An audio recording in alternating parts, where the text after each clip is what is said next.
আসসালামু আলাইকুম স্যার, ভালো আছেন? ওয়ালাইকুম, ভালো আছি। আপনি ভালো আছেন?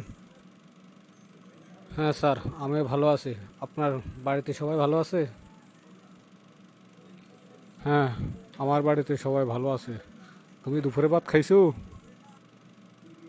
হ্যাঁ স্যার, আমি দুপুরে ভাত খাইছি, ভালোই খাইছি। তুই কি মনে করে আইছো আজ আমার অফিসে? স্যার, আইসি আপনার খোঁজে। আপনাকে বহুদিন পর্যন্ত দেখিনি, তাই আপনার খোঁজে আপনার অফিসে আইসি।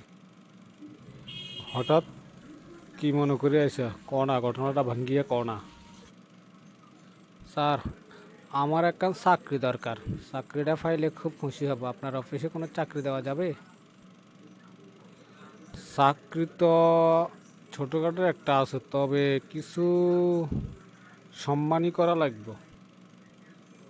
স্যার, কি সম্মানী করা লাগবে একটু বলেন না। কিছু হাত খরচের জন্য টাকা পয়সা দিলে ভালো হয়, বুঝলি? টাকা পয়সা দিলে ভালো হয়, কারণ এখন তো আর চাকরি আগের মতো পাওয়া যাইতেছে না। খুবই কাটছিট, চাকরি বাজারটা খুবই গরম। স্যার, কয় টাকা দিতে হবে আপনাকে চাকরির জন্য? কত লাখ পাঁচেক টাকা? এরপর এর নামার তো চাকরি হয় না। ও স্যার, এত টাকা কোথায় পাবো? তাহলে তো আমার বাপ বেটার ভিটা বেতন লাগবে। টাকা নদী তুললে তোমার চাকরিও নাই। তুমি আজ থেকে অফিসে আয় না, ক্লোজ তোমাকে।